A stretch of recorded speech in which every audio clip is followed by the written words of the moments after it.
the reason that Bill Bain was my mentor was I have never known anyone who had such a desire for results and who was so greedy, actually. I mean, he was very, very interested in money. I can say this safely because he's dead, unfortunately. But you know, he worked out that the way that consulting firms could prosper was not to write reports, not to give presentations, not to have 100-slide decks, not to even have the very best people working in the firm. The way to succeed was to focus on results.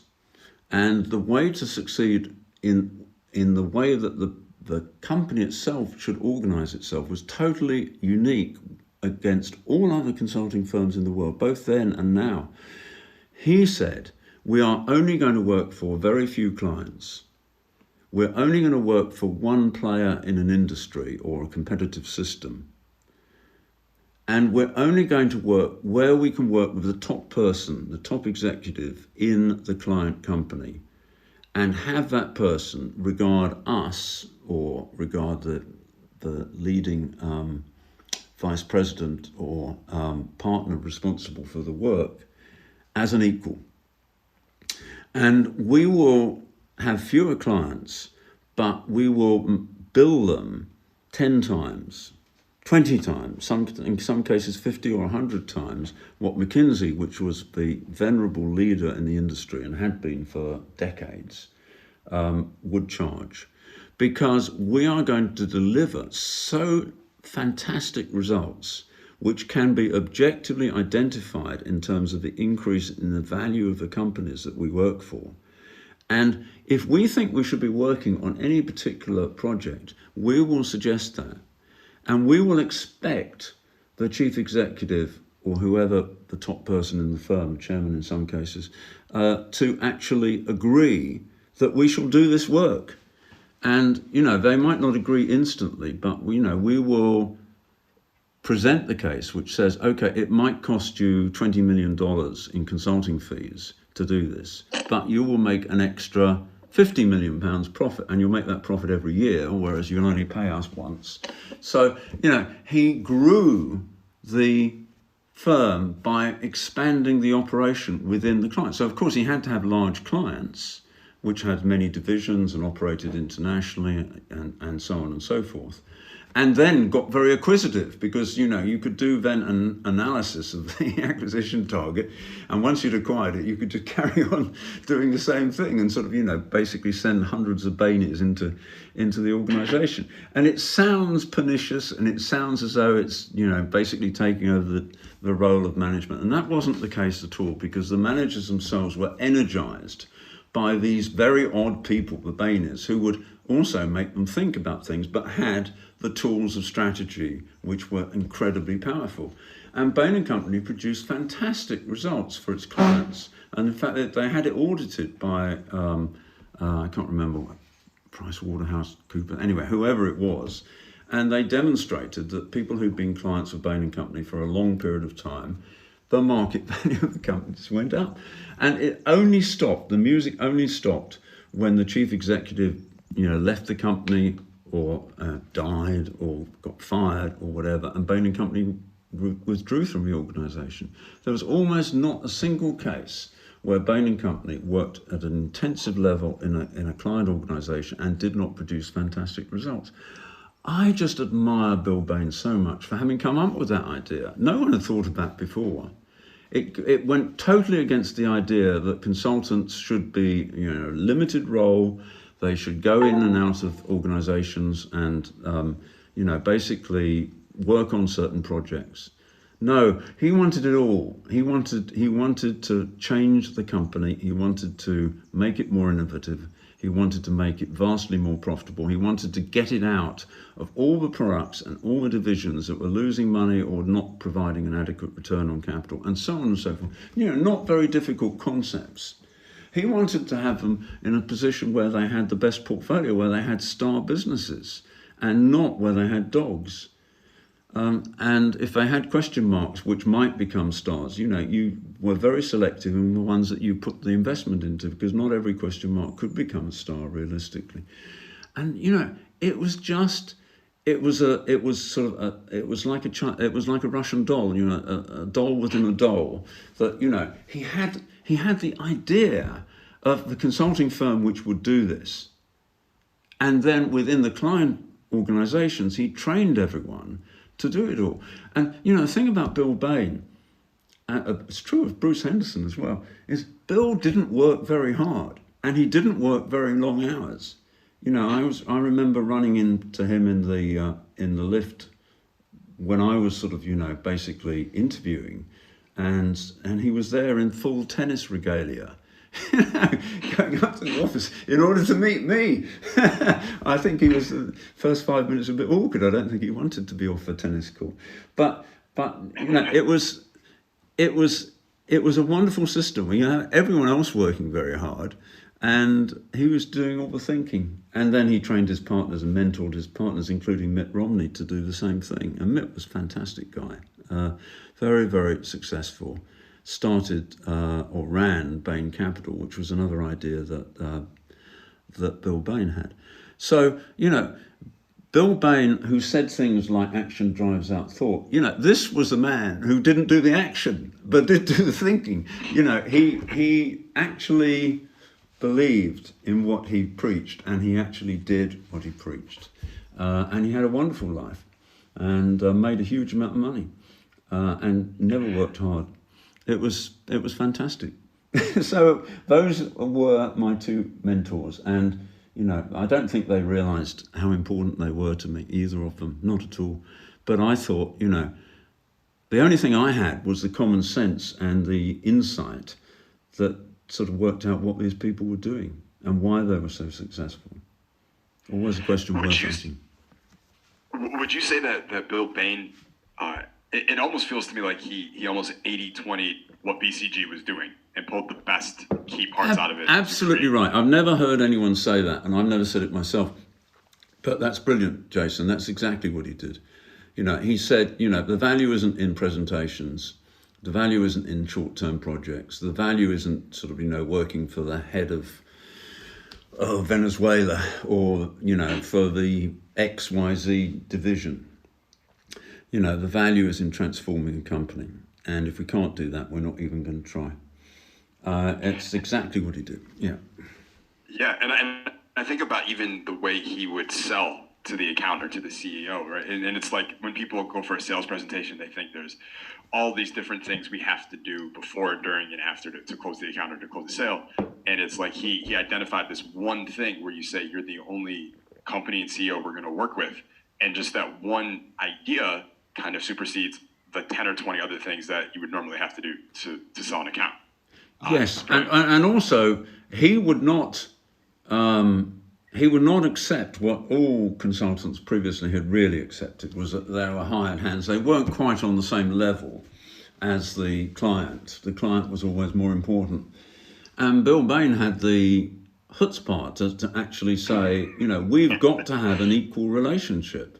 And it won't work if we don't have an equal relationship.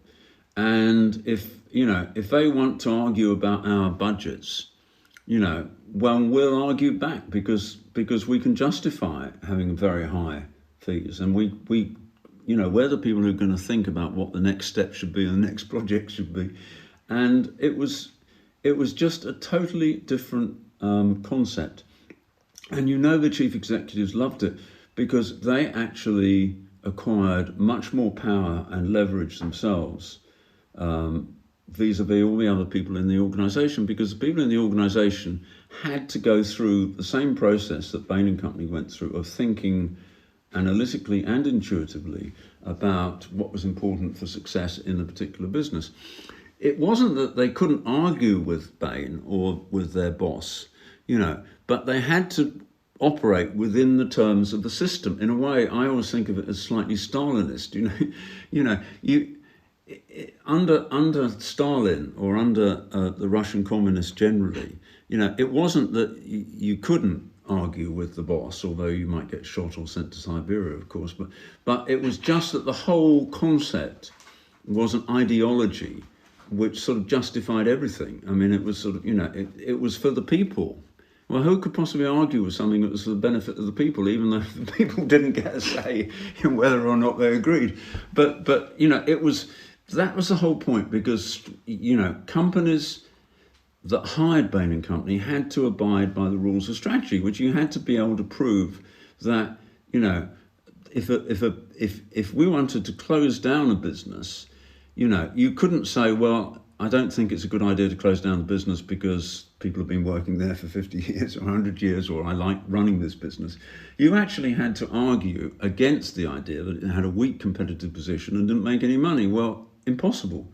So in other words, you had to accept the logic of the system. But of course, why shouldn't you accept that if you're in business? Well, the truth is that until BCG and Bain & Company came along, corporate America wasn't run like that. It was run for the benefit very largely of the senior people in the company. They had to, of course, make a satisfactory return or they lost their jobs. But they weren't trying to optimize it. They weren't trying to think carefully about how every single business should have a competitive advantage. And what has transformed business in America in the last 50 years or so, I think, is that ideology has actually become commonplace. And, people don't necessarily do it very well, but it has changed the whole culture of business. People think about competitive advantage much more than they used to do. And that's very much down to two people, Bruce and Bill. And, the thing about it also, this is what Bruce started, was that it wasn't just a conceptual revolution, it was a demographic revolution as well. Bruce started the idea of, basically he was 48 years old when he started the Boston Consulting Group, but he went out and hired people who were in their 20s. And he hired graduates from the Harvard Business School, and he hired a few of the professors as well, although they generally work part-time, at least initially. But the vast majority of the people in the firm were very young. And this had never been done before. Traditionally, consultants were people who, got grey hair, had seen it all, done it all. They were basically selling experience. They weren't selling concepts. But Bruce said, no, strategy is conceptual. And I will hire the brightest people that I can. And if they're 21 years old or 25 years old, that doesn't matter. I remember very vividly, one of the youngest rather, not the most junior, vice presidents in the London office when I started there. A Swedish guy, I can't even remember his name. Anyway, this guy said to me, I think he was 23 years old or 24 years old, and he was a vice president of the firm. Someone who was a genius, fantastically successful. I said, don't you find it a disadvantage when you go into client organizations and, you're 24 years old and you're talking to someone who's had decades of experience and is, probably in their 40s or 50s? Don't you feel that's a disadvantage? He said, no, Richard, what you have to understand is that the younger you are, the more frightened of you they are. And I don't think that was necessarily, I don't think that's the sort of thing that the powers that be would really want clients to hear, and he didn't say it to them, but there was something about this that was just, it was so egregious, it was so odd that all these young people were rushing around and very confident that they could have fantastic value, so add fantastic value. And what happened as a result of that was that first of all the consulting firms, then the investment banks, then the venture capitalists, and eventually the last redoubt of the experienced general manager, which would be big corporations, started hiring and promoting young people. And that has just changed the way of business. It's made everyone a lot sharper on their mettle, and it has vastly multiplied the talent that can be deployed in firms, and of course women as well now. It was just And Bruce and Bill hired lots of women. They just wanted the best brains, and they didn't care how young they were. They didn't even care what their table manners were. It was just so different from the way that management consulting, very gentlemanly, sort of, polite. It's just totally different. And I see that sociological change or demographic age change really as being something that nobody talks about, but has totally transformed the world of business and for the better, in my opinion. Jason, I think we're going to have to draw this to a close because I'm getting a little bit tired. But if there are 2 or 3 other questions you want to ask, I'll do my best to answer them. I know it's because I'm rambling on and talking a lot, but oh no, Richard, this is so good. I was actually going to wrap up right now, which is perfect. So I'll wrap up. I'll ask you one final question, kind of a philosophical thing, and then we're good to go. Is that cool? Yeah, of course. Awesome. All right. So, in 80/20, you talk about the kind of the dichotomy and the comparison between happiness and money, where you say not only is happiness not money, it's not even like happiness. Money not spent today can be saved, compounded, multiplied, but happiness not spent today does not lead to happiness tomorrow. What is your advice for someone who is young and trying to build a business, but at the same time want to enjoy their life and not postpone happiness?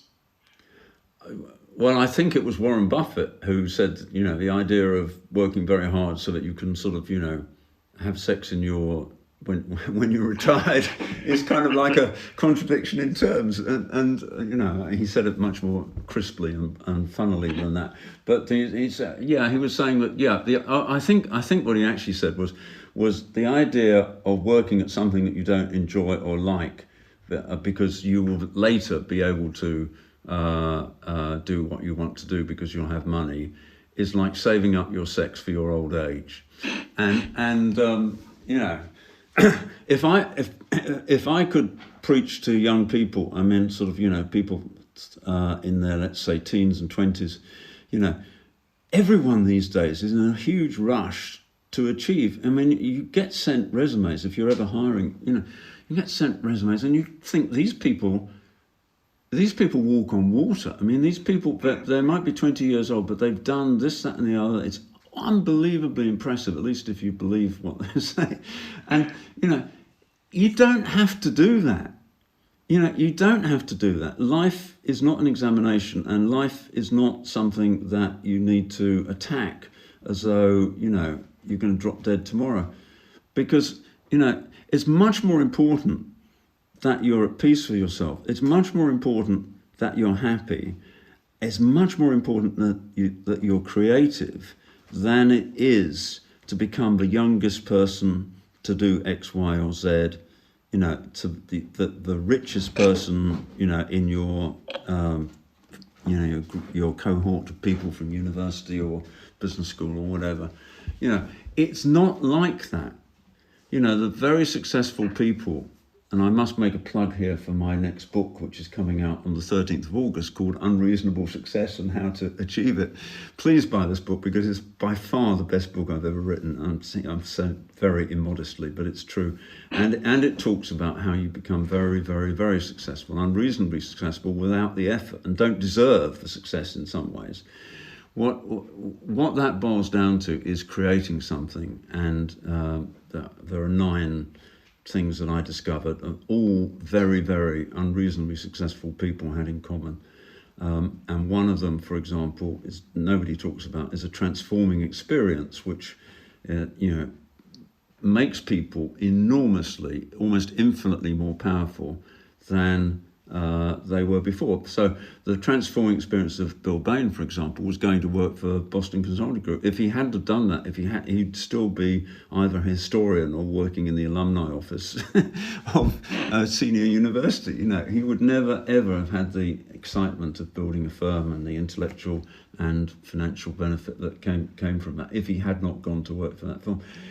If you look back at some very, very successful people in business, Jeff Bezos is one of them. The whole formula for Amazon was devised within a company called David E. Shaw, Desco.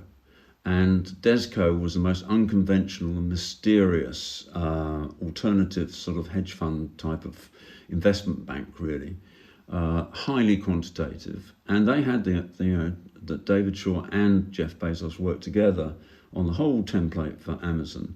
And then very generously, Shaw let Bezos found a company outside Desco. That was a transforming experience of Jeff Bezos. And if he hadn't have gone to a headhunter who he decided he didn't want to work on Wall Street anymore when he was 26. He said it was a horrible place, horrible people. Probably right about that. But the headhunter said to him, go and talk to David Shaw, because he runs an investment bank that's totally unlike any other that you will ever come across, and maybe you'll like it. And if he hadn't have done that, then he would never, we probably never have heard of the richest man in the world. Well, it's very important that you have something like a transforming experience, and that's all in my book, Unreasonable Success and How to Achieve It. But the point is that you succeed in life as a result of cross currents, as a result of seizing opportunities that sort of come along that you might not recognize if you're in a hurry. And you need to think very carefully about these things. So yes, be happy and be fulfilled, and make a lot of money as well. It is possible to do all of those things. Oh, so good, Richard. And I did not know about the book, so I will certainly be involved in the promotion of that book and getting lots of my followers to purchase it. Well, you might want to do another podcast with me that I can talk about the book, but not yet, obviously. So yes, I really do think that I've cracked the code of what you do to be extraordinarily successful without working very hard and without necessarily being terribly competent. I mean, a lot of the very, very successful people were, people have this idea that they need to improve their performance. That's nonsense. So you don't need to improve your performance. What you need to improve is where you make the impact and how you do it. And, there are lots of competent people in the world who are not unreasonably successful, and you can hire them. Unreasonable success requires a different mentality, and that's what I write about in the book. I would love to do another podcast when that book comes out and do some promotion for that if you're up for it as well. I'd love to. I'd love that, yes. And by then I hope you've got 2 million followers rather than just 1 million. Don't set the bar too high. I'll do some extra work here, Richard. I'll do my best. All right, how's that? That's great, Jason. It's been a great pleasure talking to you. Great questions. Thank you very much indeed. Thank you so much, Richard, for your time. Is there anywhere where people can go right now? I'm going to say everyone who's listening to this or watching this, if you haven't purchased or read the 80-20 Principle, please go to Amazon.com right now and order the book 80-20 Principle by Richard Koch, Koch, and order that. Is there anywhere else they should go, Richard? I would appreciate it if people follow me on Twitter, where it's what is my Twitter handle? It's Richard Koch 8020. Perfect. Richard Koch 8020. Yeah, and also if people want to go to my website, that's www.richardkoch.net. I couldn't afford the .com, so it's .net. Well, you probably very astutely identified that the .net.com wasn't a huge factor. It wasn't 80-20, so. No, it wasn't, no. Yeah. It's all not, right, well, thank you. No, sorry, carry on. I was going to say thank you so much for sharing your time and all this wisdom in your books. They've meant so much to me. They truly, truly have from afar, and they've greatly impacted my businesses and simply what I do and what I think about on a day-to-day basis. So thank you for That's great, Jason. Thank you very much.